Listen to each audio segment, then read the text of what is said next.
إن الحمد لله نحمده ونستعينه ونستغفره ونتوب إليه ونعوذ بالله من شرور أنفسنا ومن سيئات أعمالنا من يهده الله فلا مضل له ومن يضلل فلا هادي له وأشهد أن لا إله إلا الله وحده لا شريك له وأشهد أن محمدا عبده ورسوله صلى الله عليه وسلم. All praise for Allah. We praise Him, we thank Him, we ask Him for His help and we ask Him for His forgiveness. We seek refuge with Allah Ta'ala from the evil of ourselves and the evil of our actions.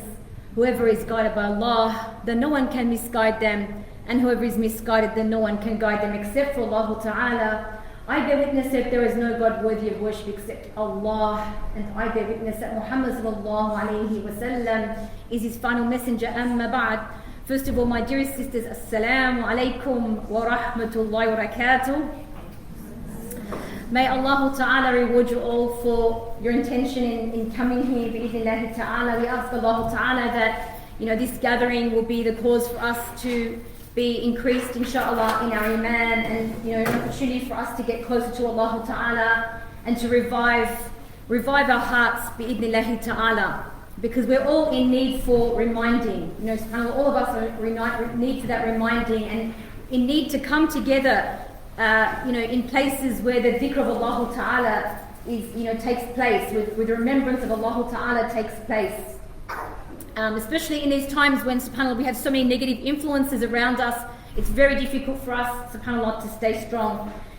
So we ask Allah Ta'ala that, what we're going to share today is an opportunity for us to feel, bi'idhnillah ta'ala, revived and to feel stronger, bi'idhnillah. So, my dearest sisters, the topic that I was asked to speak about is concerning al-hijab. And if I was going to give this a title myself, the title I would give it is, how to overcome our struggles with hijab. How to overcome our struggles with hijab and how to remain steadfast upon our hijab. Because one of the things that, some people bring up sometimes too, which is quite legitimate, sometimes they feel that, there are certain topics we tend to always speak about in the Muslim community. You know what I mean? They always, we speak about these topics, and then there are a lot of topics we fail to speak about enough. You know what I'm trying to say? They just don't feature. So I think that's quite a valid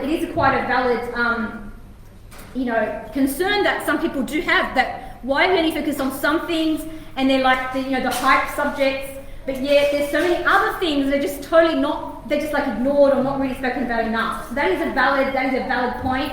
But look, for me, the reason that I feel it is important to speak about the hijab is, especially at this time that we are living in, right? We have to acknowledge that, sisters, what sisters are exposed to, especially since social media came in, the way that hijab, for example, is presented on social media, that's having a lot of pressure on sisters, right? So we find that, in particular in this time, we find a lot of sisters, struggling to stay strong in wearing the hijab and even wearing it without compromising it. That's another thing. It's not just wearing it, but wearing it without those compromises. That's another thing, right? So, no doubt, being exposed from time to time, to influencers or even sometimes close associates who take off the hijab maybe and, are very public about that. That doesn't really help you if you're already struggling. You know what I mean? So there's a lot of things going on out there that's causing people to sort of feel a bit shaky or like, to feel like, why, what's the use of all of this, So this is why, in order for us to stay strong, it's very important that, we all go back to the very reason, let's all go back to, the very reason why we chose to wear the hijab in the first place. Because the reality is, if you lose your goal, right? If you lose your goal and your purpose for why you're doing anything in this life, you'll begin to find yourself struggling with it. That's the reality with anything, okay? Once you lose your goal, once you lose your purpose for what you're doing it for, you will start to struggle with it, right? So that's why, it's very important for everyone to review what is the reason that you put the hijab on for. And, because some people, for example, you might find that really they didn't put the hijab on, really, like initially they may not have put it on because they really wanted to, they really believed in it and they really wanted to get close to Allah through it, Maybe it was their family that, sort of pushed them, and so they really did it more for sort of like family pressure, or maybe their husband, or, something like that, or for some people it could be like their business, like that they run a hijab shop and, how can they be promoting hijab if they don't wear it themselves? So there can be multiple reasons why someone might have put the hijab on initially, not for the real reason that we need to be having for us to wear hijab. And if that's the case, then once, things change in life, you can get a bit shaky with that because your initial reason really wasn't that firm, right? And so that's the same thing for anything in the deen. Anything in this deen, if the reason you're doing it, or if the reason that you're doing it isn't truly coming from your heart, if it's not truly coming from your heart, if it's not truly coming out of pleasing Allah Azza wa Jal and seeking the reward of the next life, you're going to find it very hard to stay strong, right? That's the same for anything. Like, you ask any non-Muslim to try to fast Ramadan, for example, and see how far they will get. They will not find it, they can't do it. Like, believe me, I've had work colleagues who tried to fast Ramadan a couple of days, and they were like, how do you do that? Because if you don't have, it's not from your heart, you won't be able to do it, right? And Allah helps us. When we have that intention for Allah, then Allah Ta'ala strengthens us, right? Even if you look at the salah in the Quran, Allah Ta'ala says, وَاسْتَعِينُوا بِالصَّبْرِ وَالصَّلَاةِ وَإِنَّهَا لَكَبِيرَةٌ إِلَّا عَلَى الْخَاشِعِينَ. Right? So Allah Ta'ala tells us to remain firm, seek help through as-sabr, seek help through patience, and seek help through prayer. But that is very hard, and that is something really big, except for illa al-khashi'in, except for the khashi'in, those who really have that, true God consciousness and awareness of Allah Azza wa Jalla, and when they get close to Allah, they will find it easy for themselves. You know what I'm trying to say? Because it's coming from your heart. You want to pray to get close to Allah. You want the Jannah. You want to be with Allah in the next life. So you'll find prayer easy, right? So this is why it's very important that, you renew your intention. You renew your intention. You revisit your why. You revisit your why and your ultimate reason behind wearing the hijab. Because you need to realize that, I'll be honest with you, any external weakness that someone has, I can tell you right now that it is a reflection of their state within. It is a reflection of their state within. And that's why the Messenger of Allah sallallahu alaihi wasallam tells us that ala wa inna fil jasadi mudghah idha salahat صلح الجسد كله وإذا فسد الجسد كله ألا وهي القلب. Right? So that verily in the body, ألا وإن في الجسد, in the body, there is a lump of flesh. That if it is rectified and is correct, the rest of the body will be correct. But if there is corruption in it, if there's some type of corruption in it, then, subhanAllah, the rest of the body will also become corrupted, and verily that is the heart, right? So this is why we know that if, what people are seeing, see what people are seeing, or what you're seeing out there, or even with yourself, realize, because people, I find, generally, when they see, people, for example, maybe take off the hijab, or, change their hijab and all that, they're just looking at the external symptoms. You can't just go around to sisters and say, oh, sister, generally speaking, you can't just go around and say, you need to do this and you need to do that. It won't work. The reason they're doing that is there's something else going on. So we have to go back to the root problem. The root problem lies in the heart, okay? If we can rectify that, then everything else will become rectified, inshallah. So this is what's lacking. So if you see someone lacking, you need to, as a doctor, when a doctor, you go to a doctor, when someone comes to a doctor, they have symptoms. So they might have sneezing, they might have coughing. Let's not talk about that too much, we're sick of it, right? But the point is, they have symptoms, okay? So the doctor doesn't just say, okay, just go take this Strepsil, they go back and have a look. What is the cause? What is causing these symptoms? That's what the good da'i, the one who's a really da'i, they go to the symptoms. They don't just look at they look at the causes, not just the symptoms. So we want to try to treat the causes, not just the symptoms, right? So I can say that, generally speaking, in a nutshell, it generally comes down to, number one, not having a firm enough conviction from within, right? That causes a person to choose the dunya over surrendering to Allah Azza wa Jal and adorning himself with the hijab out of the pleasure of Allah. That's number one. That's one of the reasons that can be, one of the main reasons. Because if your motivation is strong enough, like if your yaqeen in something is strong enough, it will overcome any obstacle. Okay, that's the first thing. So it either comes back to that, or the other thing can be is that a person can have a very strong conviction, but for a lot of people, they just don't understand what is the true meaning of hijab. They just don't know what the true meaning of hijab is, and that's why we have to talk about it. So that's why it's very important that we speak about, what is the true meaning of hijab, what is the definition of hijab. It feels like we've gone over this, people might feel like they've gone over it so many times.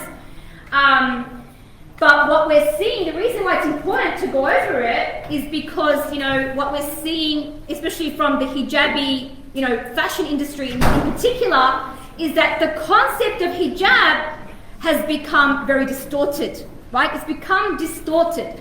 And so what we're seeing is that instead of the hijab being something that you do out of al-ubudiyya to Allah, where you have that servitude and that submission and surrendering to Allah Ta'ala, and the hijab is like you're exhibiting that surrendering to Allah Ta'ala, through your hijab.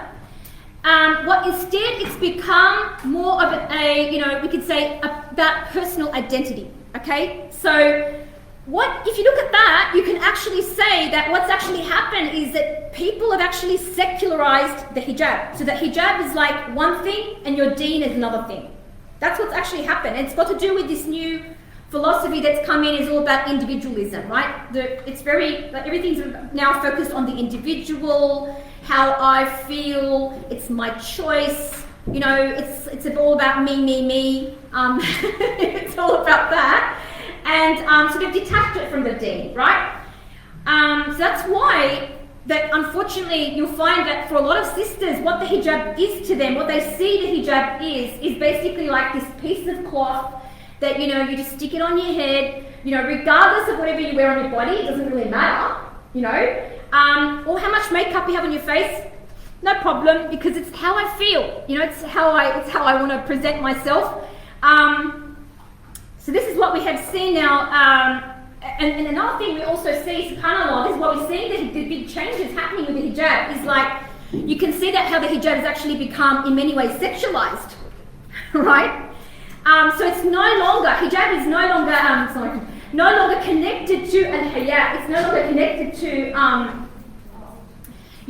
having that pure and sincere modesty for Allah, right? That pure and sincere modesty for Allah. So rather, it's, as I said, it's because it's basically become secularized. That's what we can see. So if we understand that, then we can understand what's going on and the context of what's happened. And that's why we're seeing such a diversion with the way the hijab's been presented and stuff like that, right? Now, so the first question we need to be asking ourselves, right? Because really, we can't really change a lot of what goes on, but we can change ourselves and we can try to share what we can with others. But generally speaking, we've only got limited control. We can only try to revive the understanding and try to revive the iman amongst our sisters. And that's the way, inshallah, forward to try to, help this situation, right? But the first question we need to be asking ourselves, this is a personal question for all of us to always ask ourselves, and we need to renew this intention too, because you could start out with a good intention, but as we know, intentions can change too, right? So really ask yourself that deep question, is my hijab, basically an expression of my sincere love and ubudiyya to Allah? Is it, do I feel that my hijab is actually an expression for me of my love for Allah Ta'ala and my ubudiyya, that I want to get close to Allah through this hijab? It's part of the way, not the only way, right? It's not the only way I get close to Allah, but it's part of it for me as a Muslim woman. It's something I take very seriously as a Muslim woman, as one of my ways to get close to Allah, right? Or is it in reality an expression of my own nafs?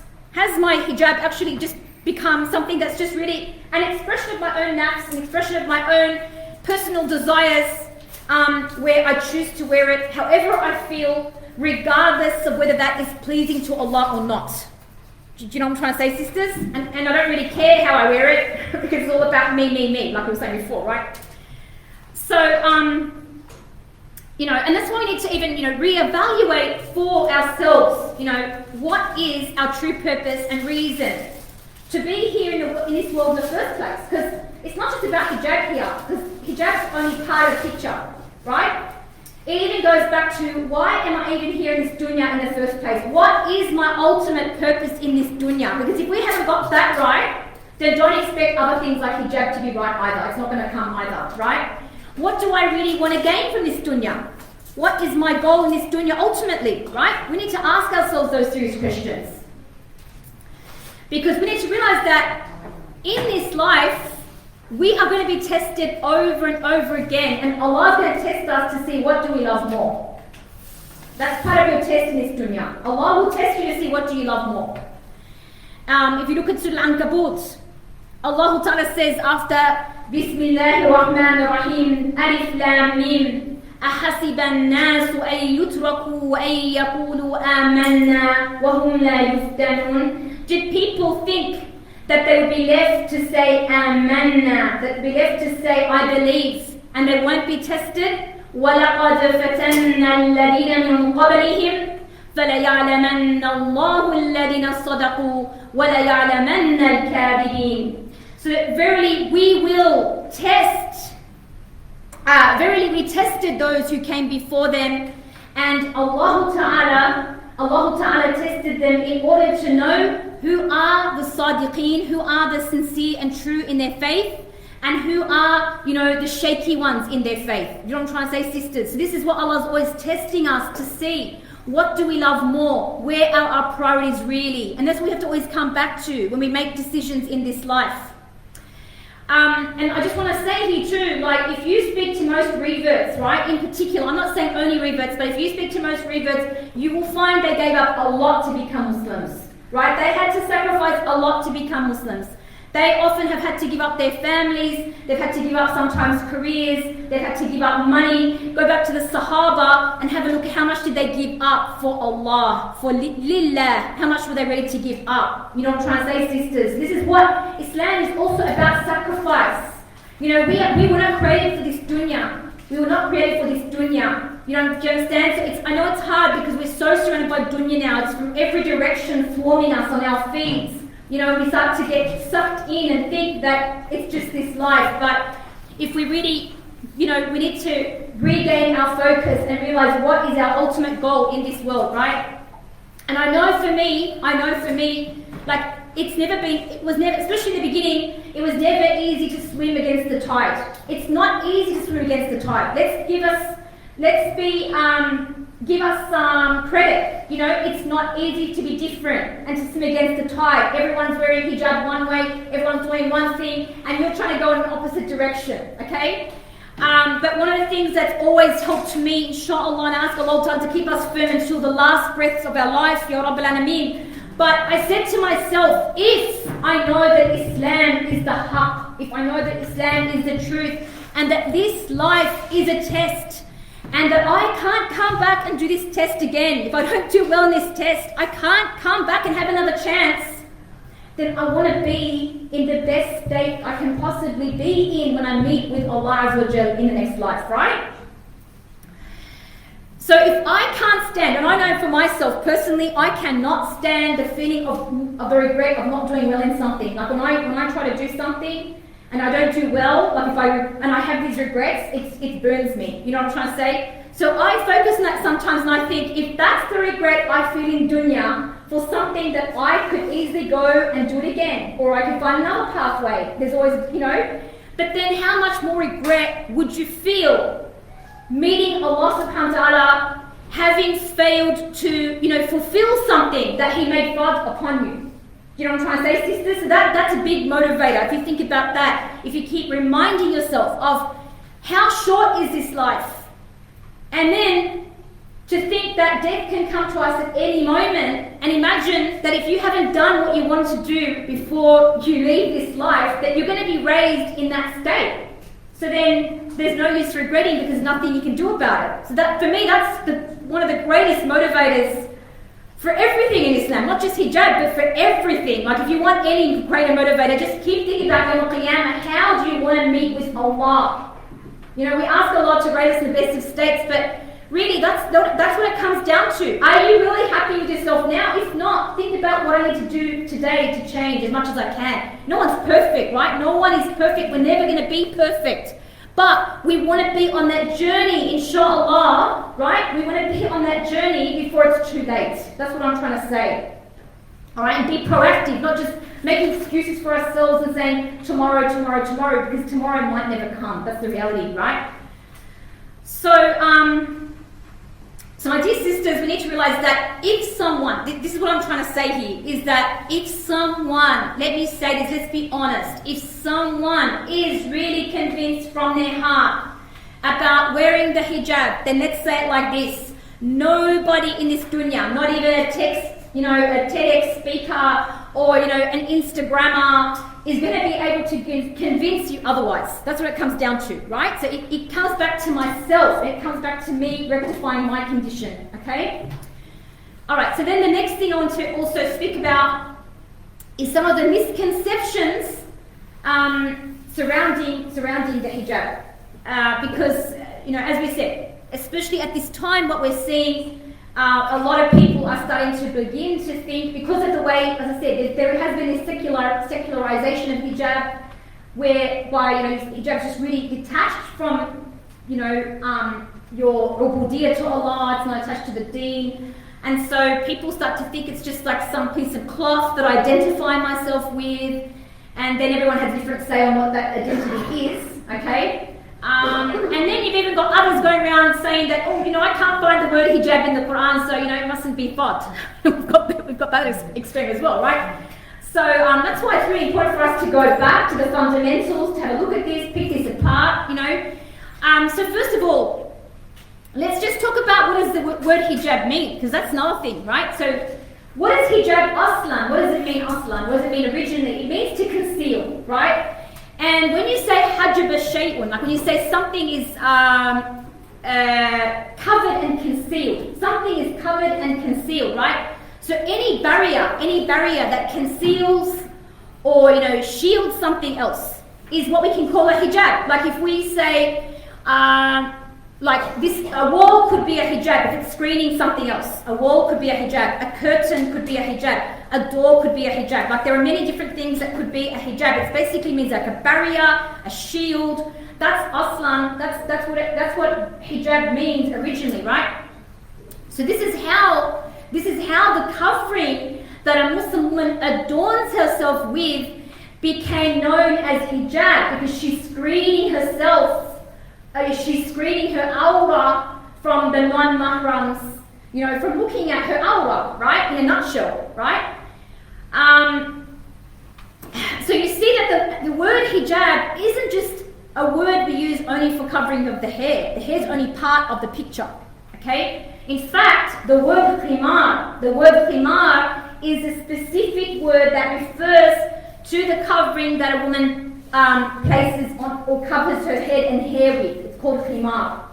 And that's why we look at what Allah Ta'ala, the word that Allah Ta'ala uses in the ayah in Surah An-Nur, when He commands the believing women, to cover their heads and to cover their hair, the word He uses is khimar, because He says, وَقُلْ لِلْمُؤْمِنَاتِ يغضضن من أبصارهن ويحفظن فروجهن ولا يبدين زينتهن إلا ما ظهر منها. So say to the believing women to lower their gaze and to guard their private parts and to not reveal anything of their adornment except for that which is apparent, naturally apparent. وَلْيَضْرِبْنَ بِخُمُرِهِنَّ عَلَى جُيُوبِهِنَّ, and that they should draw their khumur over juyubihin.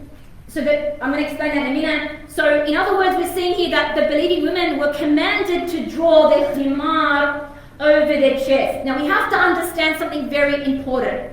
How did the women in Jahiliyyah used to wear the khimar? You see, they used to wear something, they used to wear head coverings. Has anyone watched Urtubu? Has anyone watched That's a good example, that's a good example to see how they used to wear the hijab in Jahiliyyah, right? They used to wear it to the back. You can see the earrings, for example, the necks, the chests, okay? So, for example, Al-Imam Al-Qurtubi, he says that the reason for this ayah, right, is because of the women, the way they used to wear the khimar, right? They used to wear it to the back, to the necks, and their ears were showing.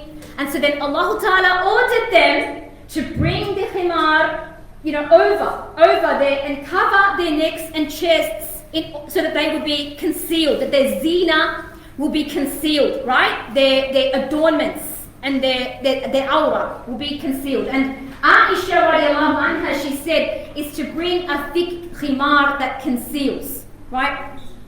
So the difference between the hijab and the khimar, my dear sisters, is the hijab, it actually refers to, the covering of the whole body of the woman, while the khimar is the covering that she wears for her head and her hair, right?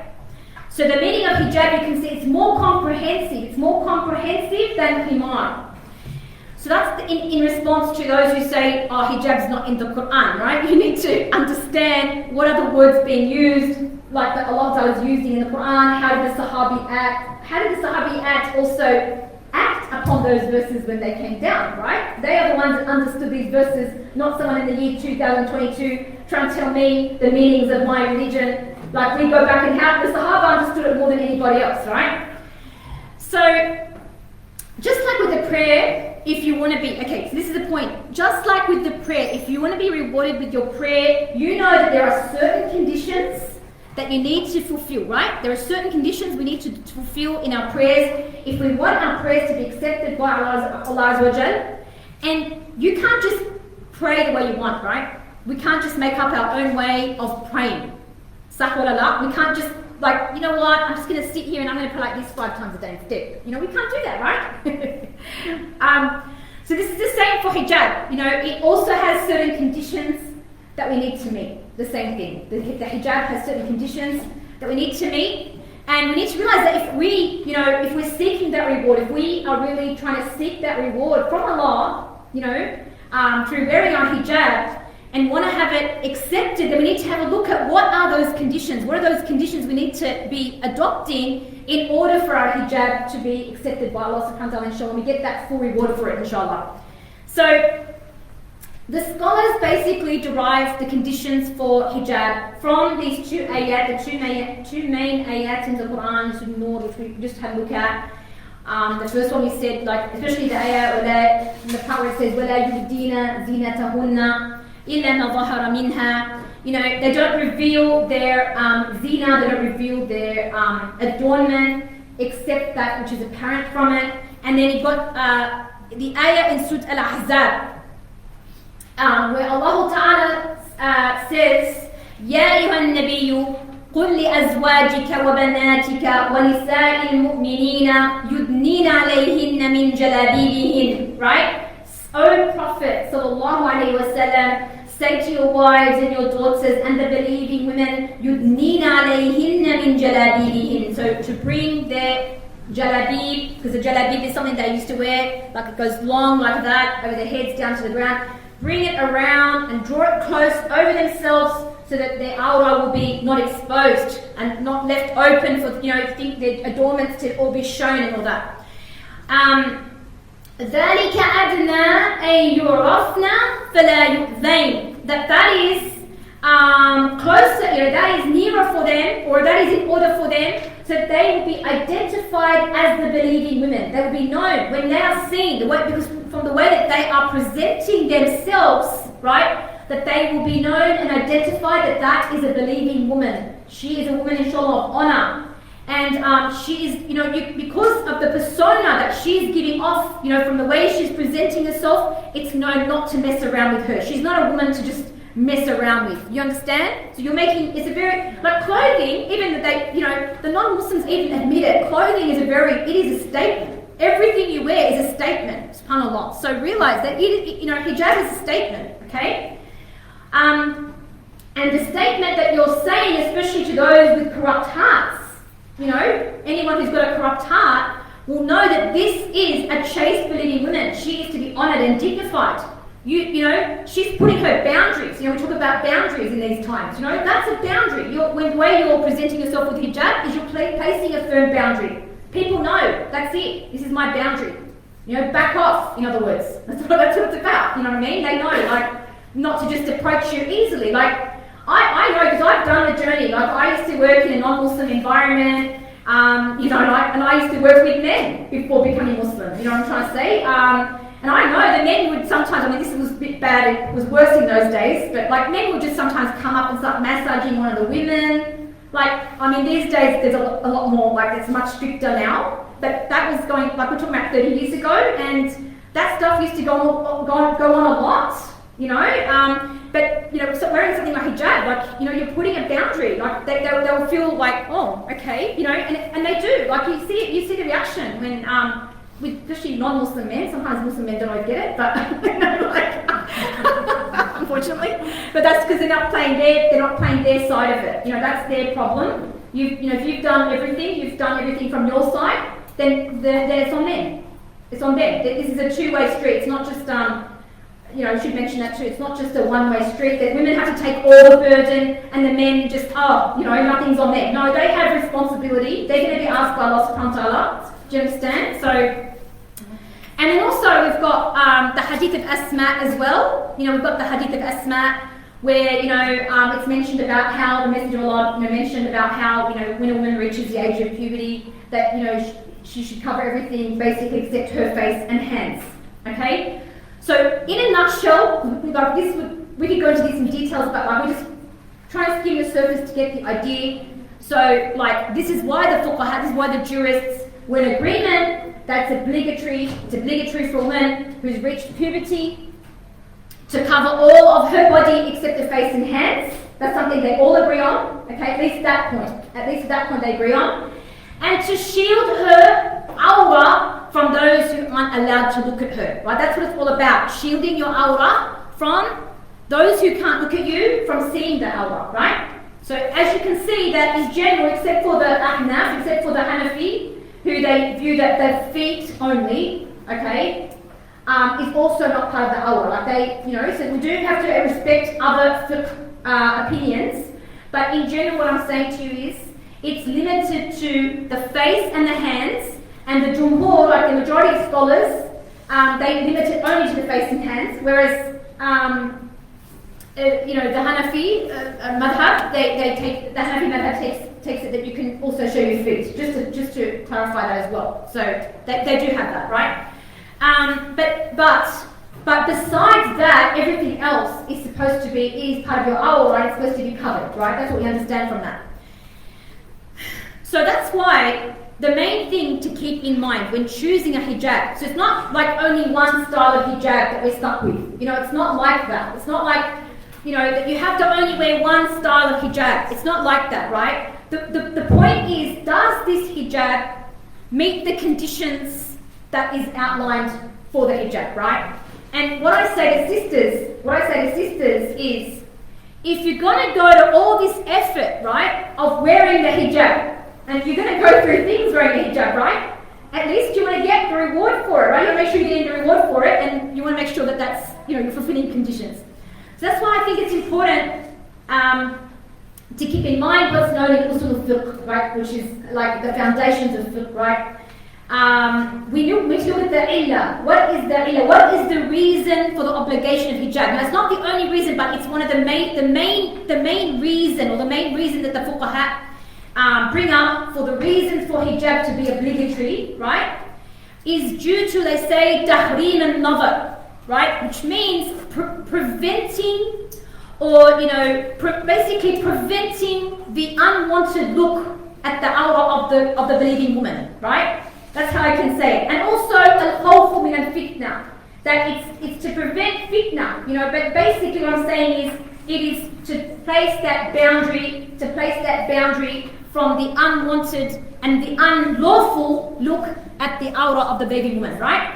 So if you understand what is the basic reason for the stipulation for the hijab, then when you understand that, you don't want to go to styles that basically do the opposite of that. Do you get what I'm trying to say, sisters? So if you understand what is the main reason for the the hukam of hijab, for the ruling of hijab to come down, right? Then obviously you don't want to go to styles that are doing the opposite of that actually encourage the unwanted looks, or are promoting the unwanted looks of the awrah, right? And especially, like we were saying before, about those styles or that way of wearing hijab that is basically sexualizing the hijab, right? Which is what we see happening a lot on social media, where it's the hijab's not really about haya anymore. It's not so much attached to modesty, but it's more about, it's basically sexualized. I can't really think of a better way of really describing it. So for this reason, the scholars, laid down certain conditions that need to be met in order for the hijab to be considered as being acceptable and in line with the whole purpose of hijab in the first place. So I'm going to quickly go through these because it's important we just review them. So first of all, number one, we already said the whole body should be covered, and that's except for the face and hands. And we know that there is ikhtilaf to, I don't want to go into the niqab, we can maybe talk about that in the question and answers. But generally speaking, what all scholars agree on, that everything must be covered except the face and hands. And I said to you, we said the exception of the feet with the Hanafi madhab. But what does that mean then? It means, see, now we're seeing that people aren't just showing their face and hands anymore where there's ikhtilaf. They're not just showing their feet anymore where there's ikhtilaf. When I say I'm Hanafi, so I'm allowed to show my feet, right? Really the situation has come down. I had Paul, I actually asked my class before I came, I said, look, give me some points of what you want to speak about. I'm going to give this talk and give you some ideas. And one sister, she's just so ankles, so I said, don't worry, okay, no worries. So, we're going to understand that. See, that's the thing, when you do uncover the feet, you've got to realise that it starts to go up. You say, okay, it's just my feet, but then it ends up halfway up the leg. I'm trying to say, sisters. So, your feet, let me just say that in English, your feet don't actually end at your knees, alright? And your feet don't end up even halfway up your leg either. Okay, just so we know that, alright? So just so we understand the definition of what does it mean by feet. And hands, also, my dear sisters, hands don't end up at your elbows or halfway up your arm, alright? So this is why it's really important for us to go back to basics. Because, people are becoming slack with that now. You see it. They got hijabs, it's roll up my sleeves, I don't know, whatever. It's just... Alright, so now the next thing is, it shouldn't be wide, okay? It obviously shouldn't be tight-fitted. I mean, if it's going to be tight-fitted, it could be more of a fitna by you wearing the tight-fitted clothing than it is if you weren't wearing that. Not that I'm saying you should go that way either, but you know what I'm trying to say. So it should be wide so that it's basically adequately covering the shape of the body.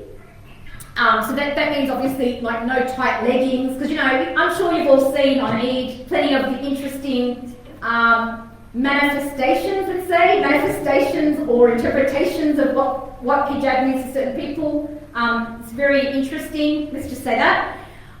So we know that that's not right. Even sleeves, be careful with sleeves, because some people wearing very tight sleeves, that's showing your arm, okay? So just realise that we want to avoid showing those parts that are supposed to be covered. Then the other thing is that the hijab you choose shouldn't be an adornment in and of itself. Okay, so the whole point is, if we take the whole concept of hijab, it's like a barrier, so then if we go and make it into something bright and shiny and glittery, and it just becomes a normal item of clothing you would wear inside the house, then you can see that's going against, what did we say? What was the illah? We said ta'lim an-nazar, right? We said the whole point of it is to prevent the unwanted, and see, look, I've had this, okay, let me just say something here. A lot of people say, oh well, if you wear niqab, more people are looking at you. Alright, they're looking at you, but are they looking at you because they think, oh wow, she's really hot? No, they're not, okay. They might be thinking you're hot as in it's summer, but they're not thinking about you that you're hot, that you're attractive, right? So please don't use that argument, it doesn't work. We're talking about how the hijab is supposed to protect or be that barrier against the unwanted, let's say, lustful or, checking out, eyes of the non-mahram. Okay. Alright, so from this we know that, like we said, that the hijab should not be something that is basically alluring the men to want to, check you out, basically. Okay? And that's why it's important for us to also understand that, so if you understand that point, then we can look at other things here too, because obviously, Instagram is the best place to look at what not to do, okay? If you want to know what not to do, just go on Instagram, scroll down a bit, and you'll see everything you're not supposed to do, and then you'll know, and you don't even need to come to this lesson anymore, okay? But basically, you can see, even with women with, they've got niqab on, doesn't matter if they've got niqab or they've got hijab, doesn't make a difference, but it's very heavy makeup, and they're going, like this, and you'll understand, completely against the illah of, what I said, the reason for the hukm of hijab in the first place, right? And then you've also got the earrings all hanging out as well. Obviously, if we said, وَلَا يُبْدِينَ زِينَتَهُنَّ, right? They should not openly display their zina, their adornments. And part of your adornments is your jewelry and stuff like that, right? And just quickly, I'll just note too, and that's part of the reason why we have to avoid wearing perfume that can be smelt, when we go out of the house. I'm not saying you go out smelling terrible, smelling like onions, you're allowed to wear deodorants, this is allowed to be humans, but I'm just saying you don't go put on that, I don't know, I'm going to go with perfume, I was trying to think of something this morning, but that, Chanel number 5 or something, probably isn't Chanel number 5, sorry. But anyway, whatever it is, you don't put it on because that's what you're now. That perfume when you walk past is alluring. You're alluring to, do you understand, sisters? So if you understand all that, this is so simple for you to understand after that, right? Now, another condition the scholars mention as well is that the hijab should not be too thin, right? It shouldn't be too thin, it shouldn't be see-through, right? It shouldn't be see-through, because maybe, I don't know, I can't imagine how, but you have a thick hijab but it's see-through, that's defying the purpose. If you can see the skin, you can see the hair. Sometimes you do have to check, sometimes I'll be honest, it's happened to me, your hijab can get worn out, you know what I mean? And then when you stand in the sun, you can actually see the colour of your hair from the back, so you've got to be careful, Sometimes, you go to Eid and you see sisters that they're wearing their hijabs, and the hijab's nice, but then you can see her earrings, you can see her neck, so you've got to be careful, always, get someone to check for you to make sure that it's not actually see-through, right? Now, just to give you a demonstration of that, there's a hadith in which, Usama bin Zayd, radiallahu anhu, he mentions how the Prophet ﷺ had given him a thick Egyptian garment, right? He passed on this gift to him, and he didn't want it himself, so he gave it to his wife to wear, and then he mentioned that to the Messenger of Allah that, I ended up passing that garment on to my wife. And then when the Messenger of Allah heard that he passed on this garment to his wife, he actually told her to tell her to wear a gown underneath it, for I'm afraid it may describe the size of her bones. Do you understand, sisters? So from that you can see that it's not about, you can't wear something like if you're wearing something black, but it's really, sleeky, you know what I mean? Sleeky, something like we'd wear like a nightie to bed or something, you know what I mean? You can't just wear something like that, something that's going to really describe your shape and bones and all that, right? One last thing I thought I'd put in here, especially in this day and age where it's getting hard to tell the difference between males and females anymore. It's very important that we also mention that the hijab that the woman wears, it shouldn't resemble male dress. What's something known to be a male's way of dressing, right? So her hijab shouldn't resemble that. And another thing is if something's unique to non-Muslims. So if there's a type of clothing that is unique to non-Muslims, like for example, that nuns wear their hijab a certain way, and then you guys think, that would look nice as a hijab, so I'll go get my hijab to look exactly like the way the nun outfit wears. That would not be allowed, because you're now resembling a nun rather than, you get me? So that's another thing that has to be avoided. Alright, so one of the things you can see from these different conditions is that, in order for someone's hijab to be accepted, it needs to be in line with that illah that we spoke about, or that reason, or that cause, for the hukum, or for the ruling of hijab in the first place. And I think it's important to add here too that one more thing I want to add as well before we go into more of the question and answers and that. That the hijab is not just only about covering oneself. Okay, that's another thing. Like, there is obviously a certain type of behaviour, right? A certain type of behaviour that goes along with the hijab as well. So, let's just say it here that there's no use wearing that perfect hijab if you're engaging in certain types of behaviour, or speaking in ways that entices men to yourself, basically, right? Again, just go to Instagram for all your examples. But you can have, you can have a lady like this on Instagram just Assalamu alaikum. Oh, some of them you just actually watch them to laugh a little bit, really, right?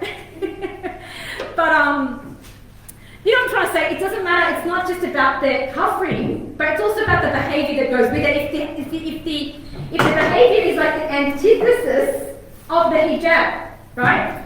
And that's why Allah Ta'ala in the Quran in Surah Hijab, He says, فَلَا تَخْضَعْنَ بِالْقَوْلِ فَيَطْمَعَ الَّذِي فِي قَلْبِهِ مَرَضٌ وَقُلْنَ قَوْلًا مَعْرُوفًا. So Allah Ta'ala says in the Quran, do not speak in soft and alluring type of speech.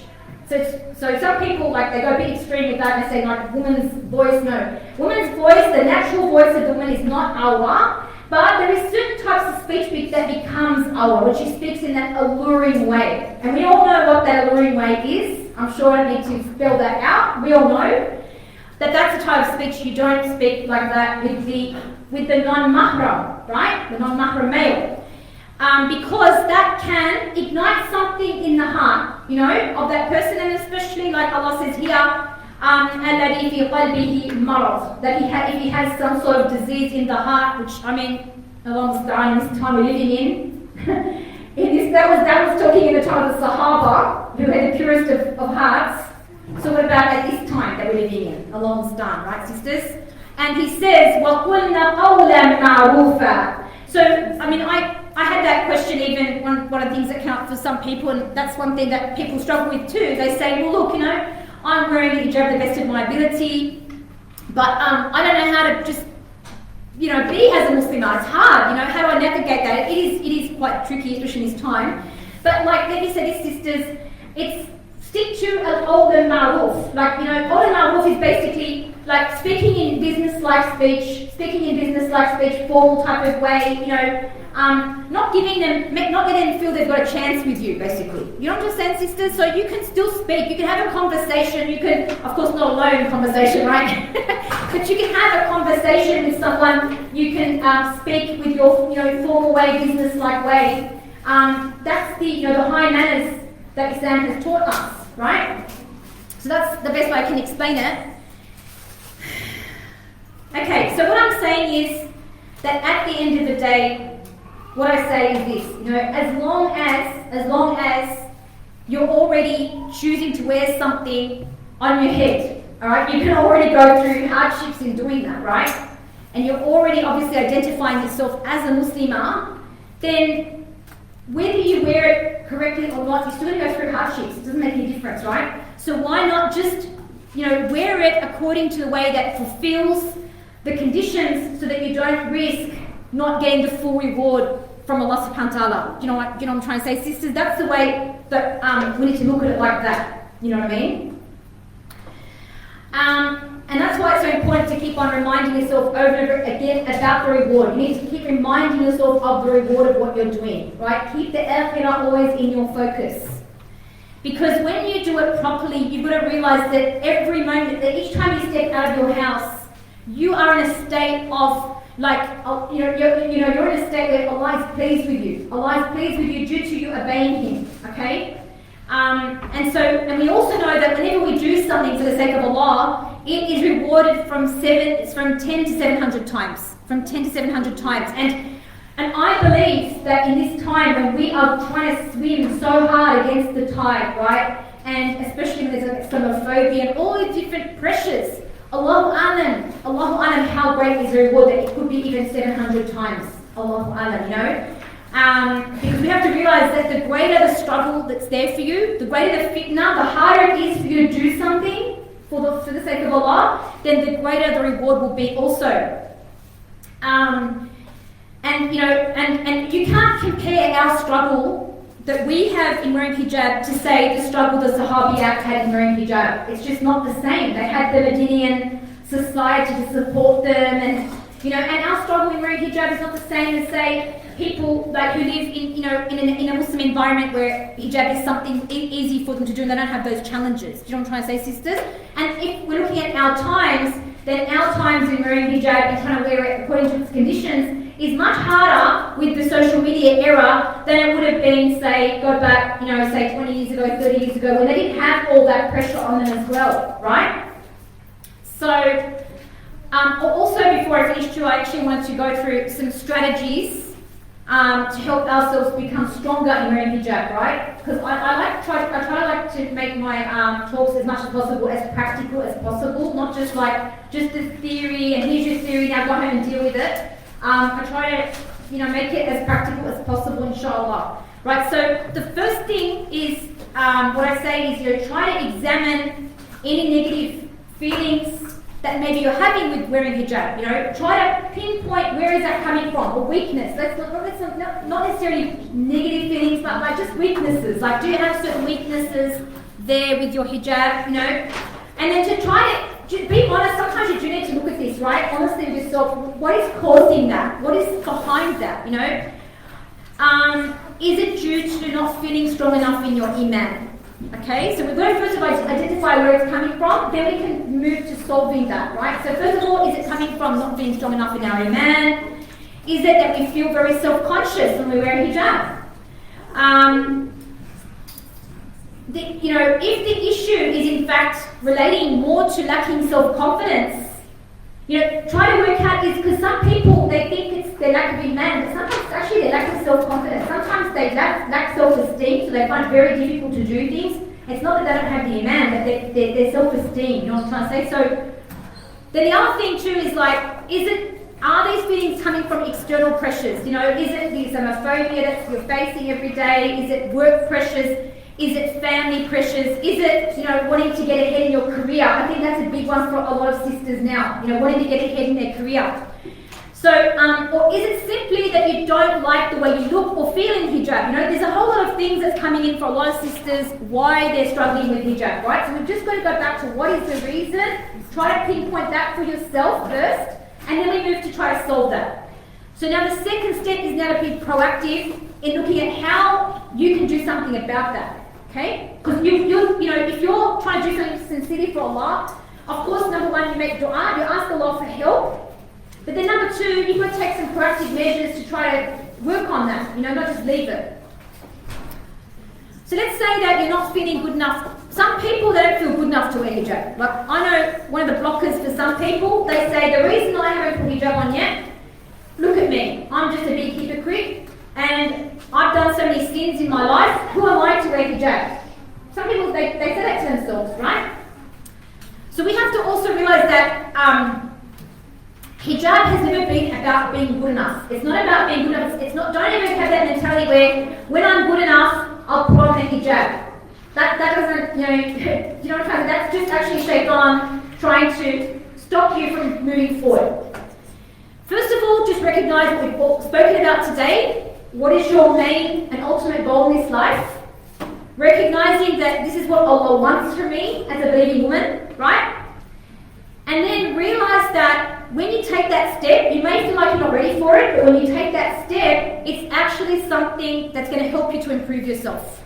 Because we know from the hadiths that, you know, Allah, the Messenger of Allah mentions that whoever takes, you know, even a handspan towards Allah, you know, do you understand? Then how much more does Allah Ta'ala come closer to us? He comes even closer to us, only through that, right? And I know that a lot of sisters have told me that if it wasn't for their hijab, and this is how hijab actually is such a protection, they would have fallen into so many more sins they would have fallen into so many more sins if it wasn't for the hijab. So the hijab actually becomes a reminder for you. So what I'm saying is, take the hijab as a way of improving yourself. You put the hijab on, you're not perfect now, no, you're not. However, you know that you want to become better.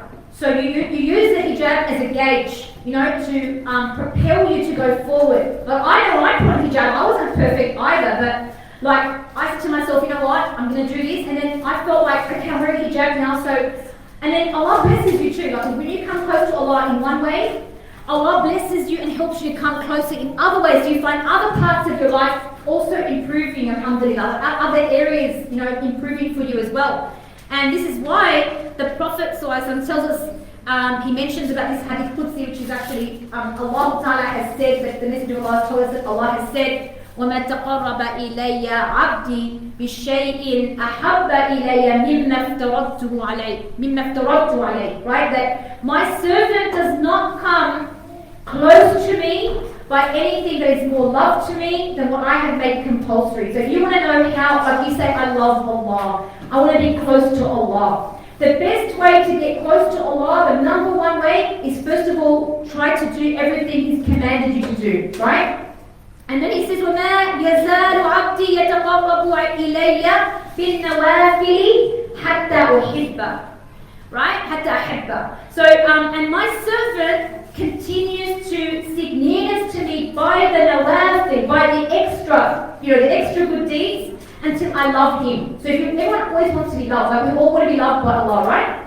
But you can't make up your own way to be loved by Allah. You have to look at, how does Allah show us how to get His love, right? It's through, first of all, trying to act upon His, striving to act upon whatever He's made compulsory, and then following that up with the extra sunnah or extra righteous deeds, right? Now, you have to also realize, my dear sisters, and this is where we have to take the warning, that doing the opposite is also true. Doing the opposite of that is also true.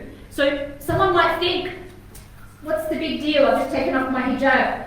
It's not a big deal. You have to realize that also, unfortunately, when someone takes that step, it's not just taking off the hijab, it's that you actually have taken a step away from Allah subhanahu wa ta'ala as well. You understand? And unfortunately what we see, this is very sad, and I ask Allah to keep everyone steadfast and help them to get back on track. It's not about judging people. I'm trying to show you the consequences, right? You need to know what the consequences are. Because what can happen is, and this is what happens a lot, they said to themselves, this is Shaitan was telling them, that, oh, don't worry, it's just taking off the hijab, but you can still be religious, you can still wear modest clothing. Unfortunately, the reality of what we see is slowly, it starts going backwards more and more, and that's what we call khutawat al-shaitan. It's called khutawat al-shaitan, it's called the steps of shaitan. And that's how shaitan deludes us into slowly moving away from Allah subhanahu wa ta'ala, right, sisters? So realize it's not just any time we either go closer to Allah, or whenever we're making choices, we need to think about the consequences of those choices, right? Okay, so that's one thing. Then the other thing is, if you don't feel good in wearing your hijab, it's very important as women that we feel wear a hijab that makes you feel confident. So that means you're going to look around for styles. Like, you don't have to wear what your mum wears. You don't have to wear the style that your grandma wears, right? I know, most of you will not feel comfortable wearing what your grandma wears as your hijab, but she likes it, okay? She feels good in her hijab. Alhamdulillah, I'm not judging, but you know what I'm trying to say? But you look around for what you feel comfortable for you, right? So you might see, and I know when I first became Muslim, for example, I saw this sister, she came into the masjid, I remember, and to me she looked like a princess. I was like, wow, it looks amazing, So I went out and I got that style, and I started wearing that style, and that made me feel really good. I felt like every time I stay at my house, I feel like I'm regal, I feel like I'm, mashallah, a princess of Islam, you know what I'm trying to say? So, and alhamdulillah, like, the queen thought she had something good, alhamdulillah. Anyway, so what I'm saying is, look around. Like, you don't feel comfortable wearing your dress right now, you don't feel comfortable with your style, you don't feel, whatever. Have a look around, but just make sure, like I was saying to you, make sure that it does still abide by those conditions. And look, there's a lot of different, like, as I said, it doesn't have to be just one style. There's many different styles that can fall under those conditions, right? What else was I going to say? The other thing is, if you're not feeling strong with your iman, you need to take proactive steps in increasing your iman. Like, there's a lot of, that's a whole different topic. I'm not going to go into that now, but realize if it's an iman issue, you do need to work on your iman. You need to start thinking, right, look, I'm slipping backwards. I need to do proactive steps to increase my iman, right? If it's self-esteem, work on your self-esteem. Because let me say this, people who have strong self-esteem, they don't care about what other people think. Like, one of the big motivators for me, because it was very hard, like, I just want to quickly mention that when I put on a hijab, I was in probably one of the worst situations you could be in, because I was living still at home with my non-Muslim family who were Christians. I was living in Balkan Hills. There was not even one site non-Muslim back then, which was about 30 years ago. I was going to work in an oil company with all just non-Muslims in my workplace. No one even had really seen a Muslim before, okay? And I was going to university part-time, and there was very little Muslims on campus, by the way. I mean, we're talking about probably 10 max in the whole uni. We didn't used to have prayer rooms. We didn't used to have anything, okay? I can tell you how it used to be. So, mashallah, everybody is so blessed now compared to how it used to be. But the point is, to go against that tide was mashallah. Like, that's all from tawfiq, that's all tawfiq from Allah, right? But what I'm trying to say to you is, what really, like, I was thinking about, like, I read this book on hijab, I'm thinking, like, you know, I really want to do this, I really want to do this, you know, but then it's like, oh, that's so hard to do, you know, how do I just turn up like that, you know? But then, subhanAllah, like, Allah showed me this guy who turned up to uni, and he had like a mohawk, and it was like dyed green or something, I can't even remember, but I'm like, he comes to uni looking like that. He's proud of it. He's proud to actually walk out of the house like that, you know, and he's upon a complete dalala, he's upon complete misguidance. So why shouldn't I, as a Muslim, you know, alhamdulillah, Allah has given me that nur of Iman, given me that light of Iman, be proud to walk out of my house with the hijab that Allah's, you know, commanded me to wear. You know what I'm trying to say, sisters? So that was a big, that did help me when I thought about him. How can he be proud? I'm not, you know what I mean? So that's one thing. So work on your self-esteem. What I'm saying is work on your self-esteem, because when you work, like, you know, anyone who's got strong self-esteem, they don't pay attention to what other people think about them. You know what I'm trying to say? They don't care. But if you're kind of like very wrapped up in what people think, it's going to be hard for you. You know what I mean? I'm going to acknowledge that. So it could be even worthwhile even discussing that with like a psychologist, for example, and trying to work on your self-esteem a bit. To not live for people, not live for the pleasure of people, right? That's one thing. Another thing is, it's really important who you choose to surround yourself with. Like, we do need to have strong connections. You know, like, you can't expect to just go live off all by yourself somewhere and thrive as a Muslim. Most people, like, that's why in our deen, al-jama'ah, like the congregation and coming together and sticking with the jama'ah, right, is something very highly emphasized in Islam. And going away from the jama'ah is something contrary to what, you know, Allah wants from us, right? So you've got to realize that who you surround yourself with has a massive impact on your lifestyle choices. And go back to the hadith I mentioned before, al-mar'u ala dini khalilihi, falyanzuru ahadukum man yukhalilu, right? A person is upon the religion of their close friend, so look closely to whom you befriend. Especially if you're the self-conscious type, you are going to need to surround yourself as much as possible with people and environments that are actually supporting you in your hijab. Like, so coming here today, that's part of you choosing a good environment. You know, always try to, like, I know for me as a revert, that was what helped me survive. Just always putting myself constantly, staying with the Muslims, any events, going to events, classes, anything I could find, being with good company, trying to hang out with people who, you know, do you understand, look for the good company. And then just quickly as well, because we've got so much to discuss, like, this is a big topic, right? I'm trying to cover everything. Like, so we've got the issue, like, this is something that's happening for a lot of people, right?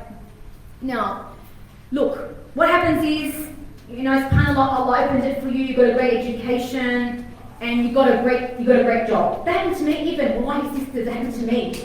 I was actually in an oil company, and I had a lot of, like, I had like a scholarship with an oil company actually, and they wanted me, I was going to become a chartered accountant, and you know, I was going to progress in this company.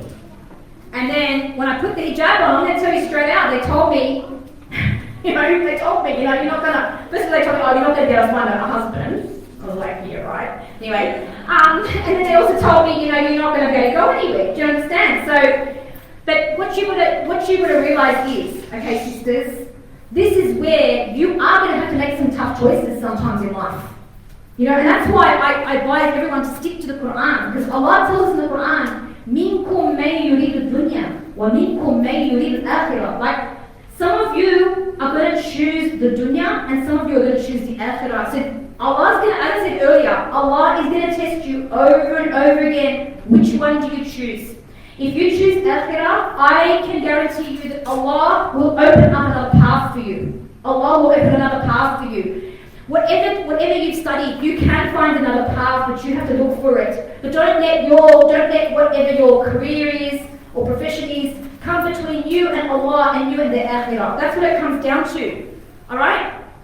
So, and even there's a hadith actually in Musnad of Ahmad where the Messenger of Allah said, إِنَّكَ لَن تَدَعَ شَيْئًا لِلَّهِ, that you don't leave anything for Allah إِلَّا بدلك الله به ما هو خير لك منه, except that Allah Ta'ala will exchange for you what's better than that. So you don't leave anything for the sake of Allah sincerely, except Allah will exchange for you what is far better than that. So you have to have that husnul dhan in Allah. You know, that Allah will find a way, and believe me, when there's a will, isn't it? When there's a will, there is a way. You will find a way around.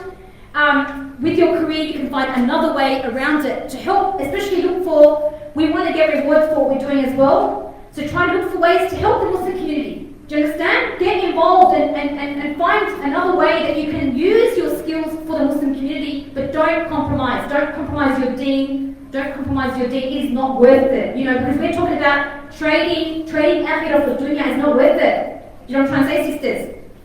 So always remind yourself, the greater the struggle, the greater the reward.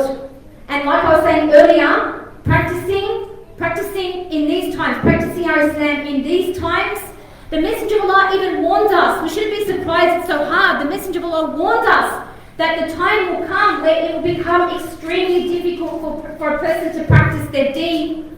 And he tells us that, you know, he says, إِنَّ مِنْ وَرَائِكُمْ أَيَّامَ الصَّبْرِ, that in front of you are days of sabr, days of lots of, you know, persecutions and trials. And he says that being patient in that time will be like كَقَبْضٍ عَلَى الْجَمَرِ, like that you have to, like it's like holding onto a hot coal, hot charcoal, to try to stay firm in your deen. And that's how a lot of people feel now. It's so hard to stay firm upon your principles as a Muslim and to stay firm upon your deen, right? But look what he says, and this is what I want to remind you of, and I want to leave you with inshallah today. And he says, لِلْعَامِلِ فِيهَا أَجْرُ 50, that the person who does righteous deeds at that time will have the reward of 50. And then the Sahaba said to him, Ya Rasulullah, أَجْرُ 50 مِنْهُمْ أَوْ 50 مِنَّا, is it going to be 50 of them or 50 of us? He said, 50 minkum. It will be like the reward of you.